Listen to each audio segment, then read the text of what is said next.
in there, which appears to be a retaliation because of who they're either associated with or because they don't agree with something that either they're involved with on the board or anything. So this takes away time for us to do patrolling in here and do traffic enforcement. So, and these are sometimes, you know, crimes of minor passion because they're taking things a little bit out of context or they're not keeping them well focused.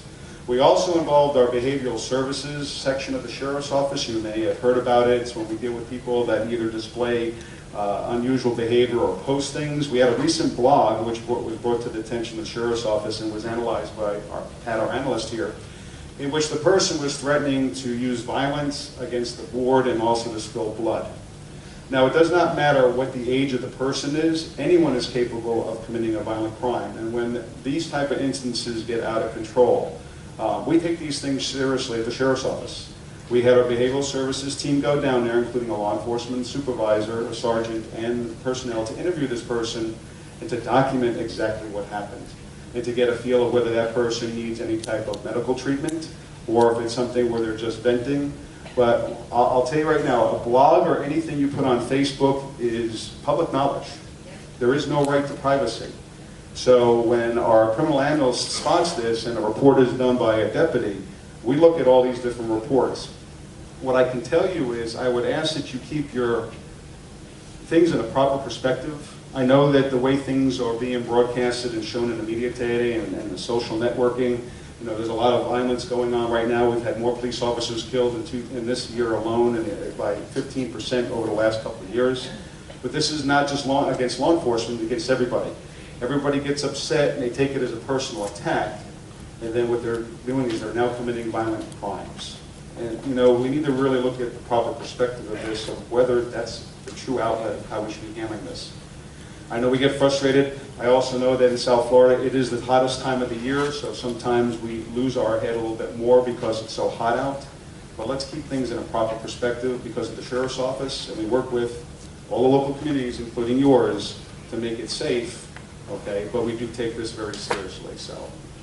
Anyone have any questions for me? Yes, Captain. Please come up over to the podium over here.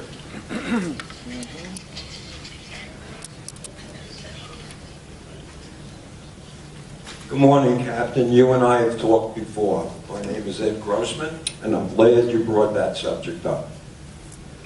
Earlier this year, a complaint was filed with your office personally about a potential victim of being blown up or killed.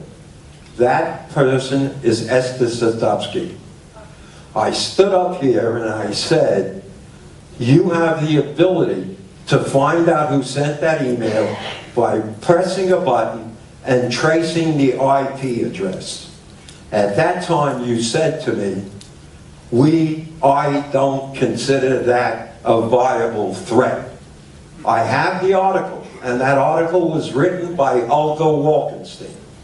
And so this is the second time you've deployed a car with 2 patrols to Olga's house. Someone said she had a cache of guns. I could call up and say, you have a cache of guns. I believe what she posted may not have been in the best order, but it's not illegal. You have the right to say what you want. Is she inciting a riot? Did you take it literally? You have an analyst here. We have lots of postings. This is the first time that you sent out that team. You have the IP address of the person who sent many threatening emails to Esther Satowski.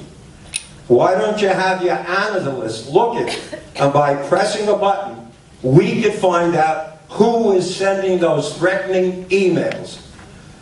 I had sent a letter to Sheriff Bradshaw saying, we are being abused here in Century Village. The president uses your office as a whipping boy. We were assured that that would not happen again. I don't think that really is the case. I think the suppression of what's going on here in the village is creating a very hostile atmosphere. The one thing we heard is that the two officers who visited Olga said that she would meet with Eva Reshevsky and Mr. Levy to try to alleviate the pressure that's building up here. And by the way, I'm wearing blue. I know you have a tough job, and today is Officers Matters Day. But every day is Everybody Matters Day. And our lives in Century Village are being disturbed by the obnoxious administration that we have, who didn't even want to recognize Yom Kippur. You may say what you want, but stop banging that. Stop banging that gavel. Good morning, everybody. Be safe. Have a happy Yom Kippur. You haven't had a chance to answer, Captain.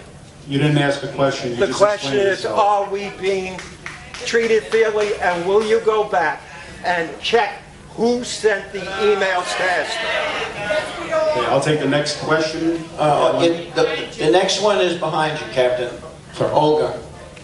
My name is Olga Walkenstein. I wrote the article in the blog, and the phrase I used was to use the right to bear arms. This is a phrase used in the defense of tyranny. Unfortunately, it was taken the wrong way. And I was visited by the sheriff's office and a therapist to make sure that I had all my wits about me. In fact, I do have my wits about me. I am not crazy. I am verbal. I use my hostility with words. Just so you know, no one is planning to shoot anybody. Maybe David and his people fear the possibility. Enough? Enough of what? Enough of discrimination? Enough of what? Enough of what? Enough of the truth? This is the meeting. I'm here to let you know that the visit I got was not necessary. It was another ploy used to discriminate against people who are opposed to the administration of David Israel. Thank you very much.